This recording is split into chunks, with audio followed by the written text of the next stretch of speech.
This is your host, Alastair Gordon, for Wandering Eye, the series that explores the deeper undercurrents of art, architecture, and community. Today we're meeting with artist Michele Oka Doner in her 5,000 square foot loft, a former button factory in downtown Manhattan. Artists have always been the carriers of the golden threads of hopes and dreams, whether the hope was the rain would come, the dream was of the hunt. We had a job. That was the job description. Some people had more eye-hand visual literacy. They knew where the red iron oxide was. They were digging by the riverbank. This was then passed on to the son. This was what we were. Like everything, it's not what it was. It's the struggle, the aspiration, and then we seek the transcendent.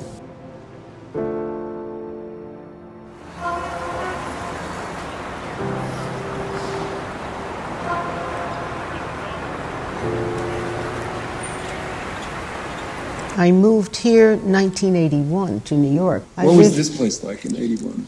Well, Soho was a broken window neighborhood. Yeah.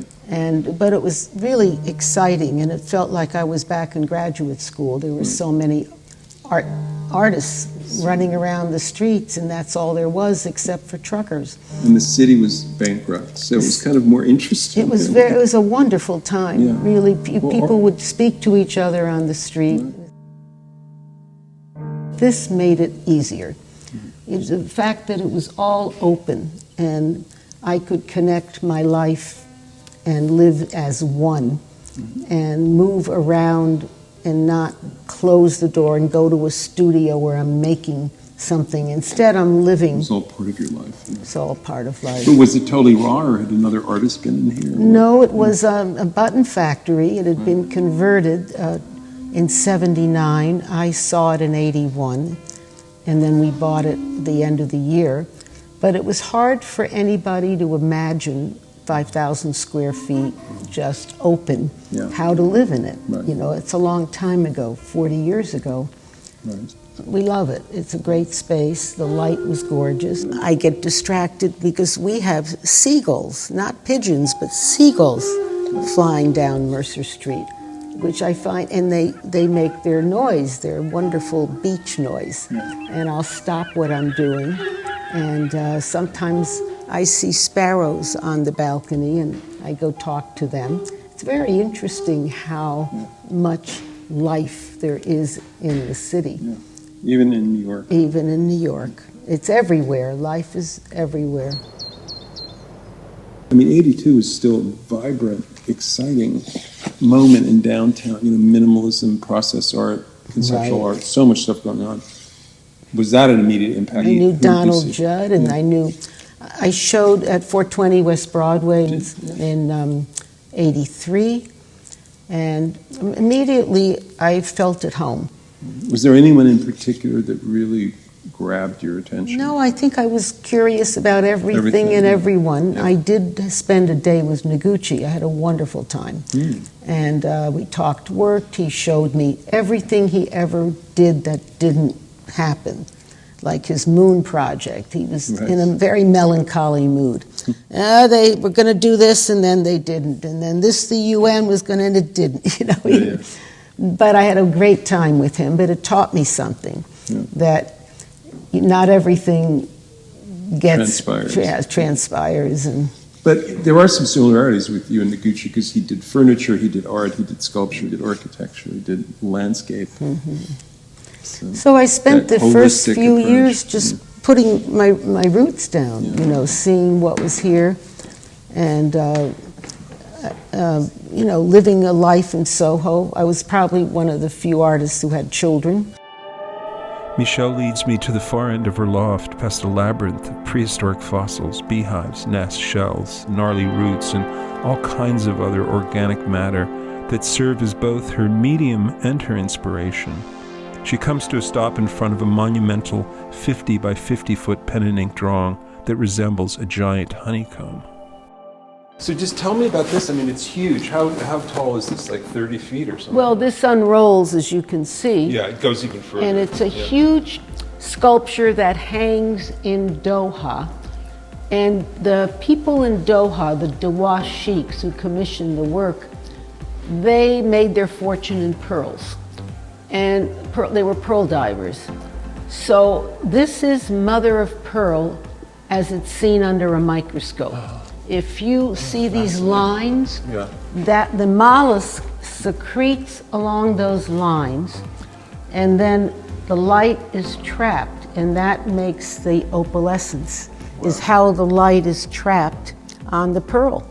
It's really an interesting thing. But when you did this, this is like a magic marker. Magic marker on regular paper. Then what we did is we divided it into quads, and we photographed each quad and sent it to China. And they cut it in a big machine. They put it together, they gilded it, and then we found in China Gilded it like with bronze?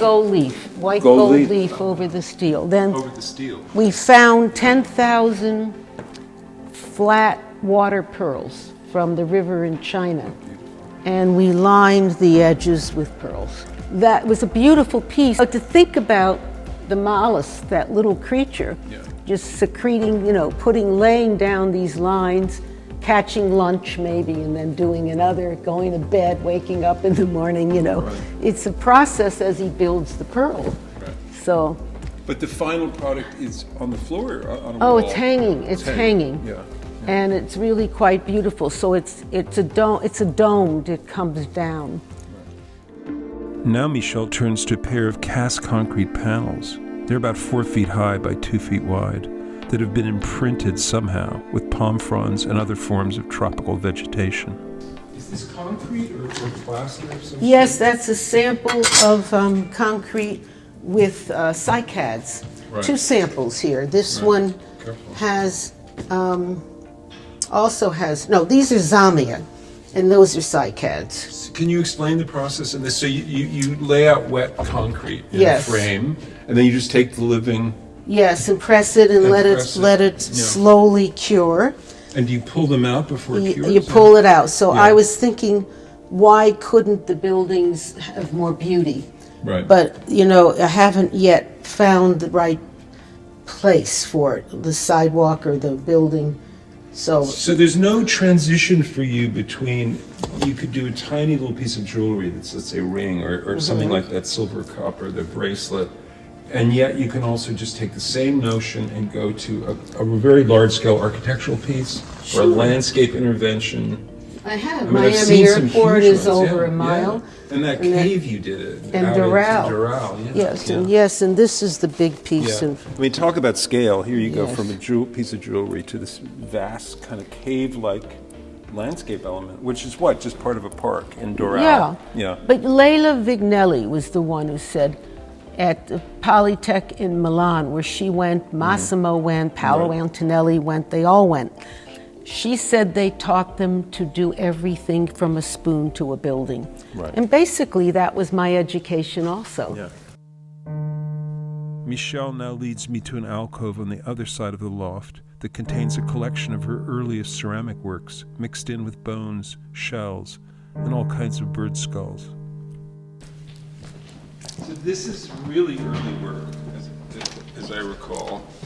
Ceramic works that you started in Michigan, right, when you were still a student? Yes, well, actually, this one was in my undergraduate show, 1966. At Ann Arbor. In Ann Arbor, and this one, 1968, for the MFA. And then these are the 70s. There's sketches, there's inspirations, and then there's my little man growing on a vine. Nice. Yes, he's sort of watching over the whole enterprise here of half a century. And what were these baby figures? Where'd they come from? I don't know. There was an assignment to do 3 jars with 3 lids. That's where the ceramics department in the School of Art was. And I started a jar, and and then somehow, I don't know, I morphed into making something like this, very close. The day came for bringing the 3 jars and the lids, and don't ask me how I managed to do this, but I showed up with one of these pieces that was not as polished or refined as this. And the teacher kind of took a step back and looked at it. Yeah. But he didn't say yes and he didn't say no, and I passed the course. And it was really, in a strange way, an act of going sideways and then making a curve. The bones are from Michigan, the years we lived there. And we lived in a rural area. We found lots of birds that were hit by cars and things like that. So. And do you just wash them off with No, you take them and you bury them by the garage and let the worms clean them, and then you dig them up. That's cool. Yeah, the boys still can't believe some of the things we did. I had exhibitions at the Detroit Institute even before I moved to Detroit when I was a student. I won this Lydia Winston Malvin Prize, and Sam Wagstaff was the curator. So it was a very vital period for Detroit. Things were happening. Things were happening. But I recall you were in a very well-known exhibition called, I think, Made in America? Objects USA. Objects USA. That was around 1970 or 72? Well, 69 and 70. You were, I think, were you the only woman in it, or were you the youngest person youngest artist in it? So how old were you in that show? When it opened, I was 20. So that's a pretty big deal, because that show still is considered a sort of seminal moment in American, especially crafts, more than maybe art per se, right? Or is it a mixture? It crossed boundaries. But I was always working with my hands. I was always doing what I'm doing. And so the whole Scandinavian ethos was there of the natural world, the clay being not so heavily supervised, but improvisation, yet, the palette was natural. And then Ann Arbor is also about, on the other side, not so far from IIT, where Mies van der Rohe had fled, with the Bauhaus. So what was great is the education really came from the best of the old world. And I walked into it at 17. I had so many interesting conversations. I was always in touch with Oleg Grabar, who was my mentor. How was he your mentor? You studied with him? I studied 5 years with him in Ann Arbor before he went to Harvard. That's interesting. And a lot of what he taught me is how to dissolve space. That's why they did all of these patterns and tiles, and these big cement domes. Yeah, so I learned a lot from him. So when I was asked to submit something for the Miami airport, I understood how to dissolve that floor. So many people comment that it's like the cosmos. They don't know whether they're looking up in the sky or down in the water, because it doesn't matter at some point. The idea of walking on it is gone. Michele began work on an almost 2-mile-long installation at the Miami International Airport in 1990. The piece is called A Walk on the Beach, and it depicts a variety of sea creatures, plankton, coral, seaweed, all kinds of other aquatic organisms that were cast in bronze and set into the terrazzo flooring. The entire project took 2 decades to complete, and every year more than 40 million people walk across this expansive work of art. Education for me gave structure to what I already knew, but it gave me a way of organizing it so that I could really use it in adult life. That's interesting. So, and you always mix, like it's hard to tell sometimes, did Michele do this or did she find it? No, this is a fabulous piece of amber. But you mix it all together, naturally from nature. When you go outside, it's all mixed together, and the only people who have... your pieces aren't sitting in the jungle, but you're picking these You'd things be up surprised. This is the shrunken Osage orange. It used to be big and green, but look at how it shrinks down like a brain. Beautiful. And then... What are those, cicadas or something? I found them in Japan, believe it or not. I'm always playing, and this I discovered, I found in Canada, in this area which had Devonian fossils. Sure, these are the worms. These are the cases or the worms, I guess, But so you're always sort of intermingling these, man-made and natural-made, nature-made kind of creations that kind of hybridize together in some well, way. it's like the Philip Levine poem, the poem of chalk. Yeah. It was the man who was holding the chalk, which happened to be on Lower Broadway. He said he knew calcium, he knew feldspar, oyster shells. He knew the creatures that gave their spines to become the dust time pressed into these perfect cones. Beautiful. So that's compression. That's all the things that get pushed together to make anything. So this is a stew, a compost heap that's been curated a little.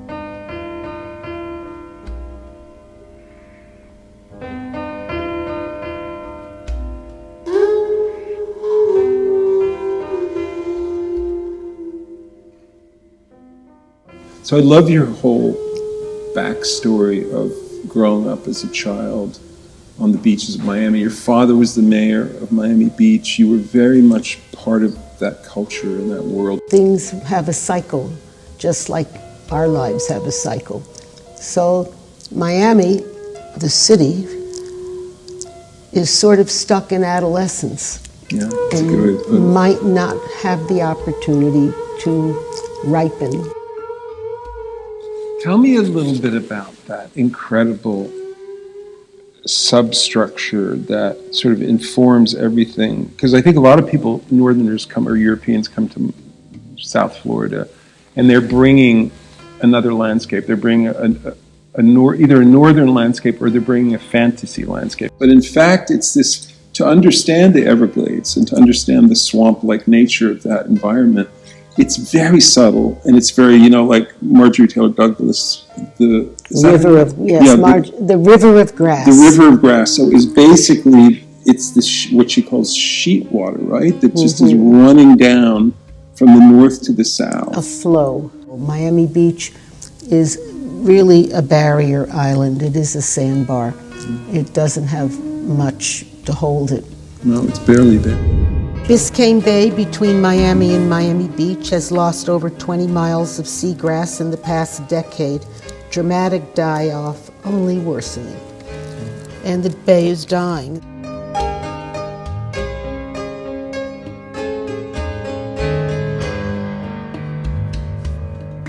Two large-scale prints hang on the south wall of Michele's studio. These rather ominous black-on-white images depict vaguely figurative forms made from tangled roots and vines, like creatures emerging from a primordial swamp. I think it'd be interesting to explain to most people who look at that and they don't have a clue what it is. Well, that's the way that's what art is supposed to transcend. Yeah, no, I know, but I'm fascinated. So it's roots and branches and whatever. It's organic material that gets inked up, and its energy of growth and the tension that they have as they shoot and they work hard. First of all, a germinating seed, that little thing pushing through the soil is an act of will. You're in a printmaking shop. Yes, I'm in a printmaking. And they're you're laying them out on the floor in a kind of semi-figurative pattern. No, on a bed. On a bed. On a press bed. St. Louis has several big press beds. Right.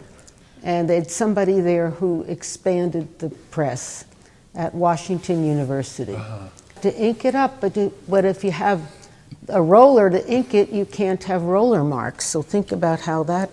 That's why I'm asking. I'd love to know how you made that. It's an act of magic, really. Yeah. You kind of ink them up on... Did you paint it on? No, you kind of ink it up on scraps of paper and lower it and push them off into the bed, But then was it pressed down as the... Then you put your nice, beautiful paper on top. And then you have it, you go through the press and it picks up all of the ink. So you're not just rolling it over by hand, but it's actually going through the weighted you have rollers to do that. of the press. Yeah. And is it crushing all the things below it as it does Sure. it? So that's why you can't make a print. It has energy to it like that. Well, part of the energy is when I collected, I think you see it more in the other one. Yeah, let's walk over here. when I collected, this is made from some similar material, but not, it's different, yes. You can see where I started, instead of taking it and collecting it, I started wrapping it around my hand and conserving it. And then all of a sudden, I pulled that apart and it felt like a tornado. Right. And you really get that energy here. It does have that energy.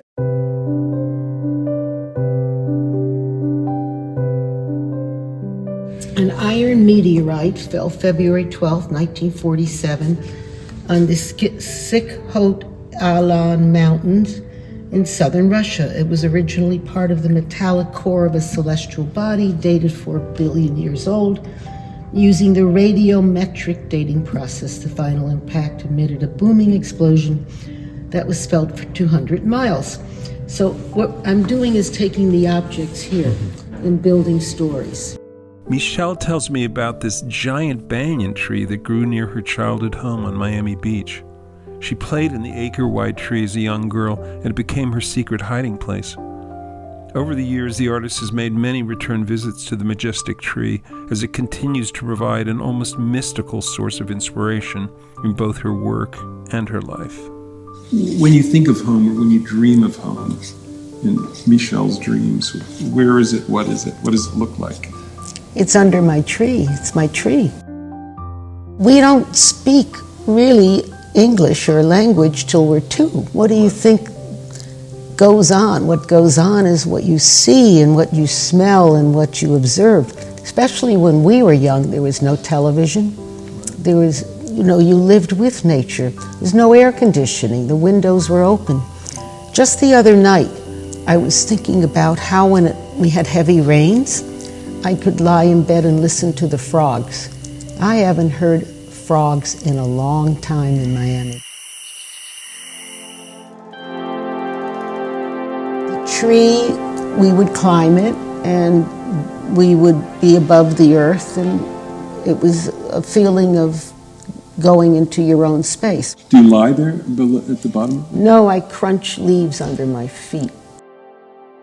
Most people's impression of Miami Beach is bling, and the architecture and the fountain glow and all these outrageous hotels and characters and cars, those fancy cars driving around.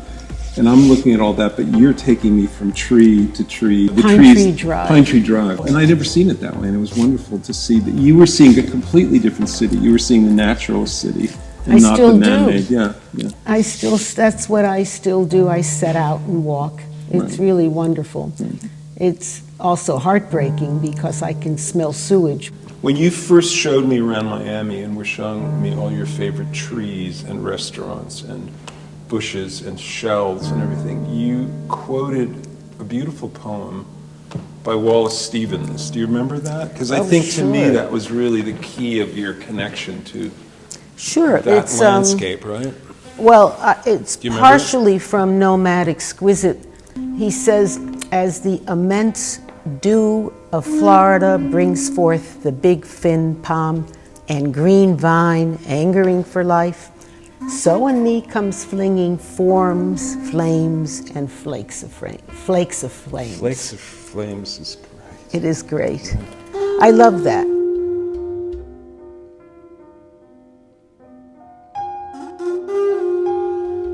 Today's program is titled The Palm at the End of the Mind, after a 1954 poem by Wallace Stevens, who composed it while wintering in Key West.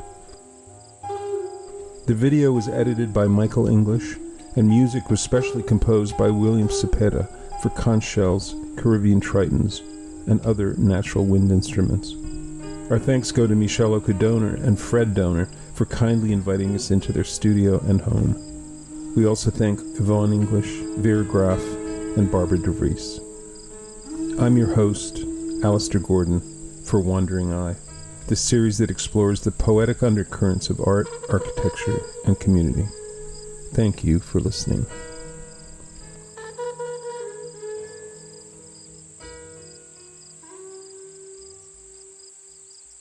I seek to create this kind of borderless between the kingdoms. Am I a sponge? Yes, of course I'm a sponge, but I'm a sponge for knowledge. Am I Bony, yes, of course, but you can't see it unless I lose 10 more pounds, you know.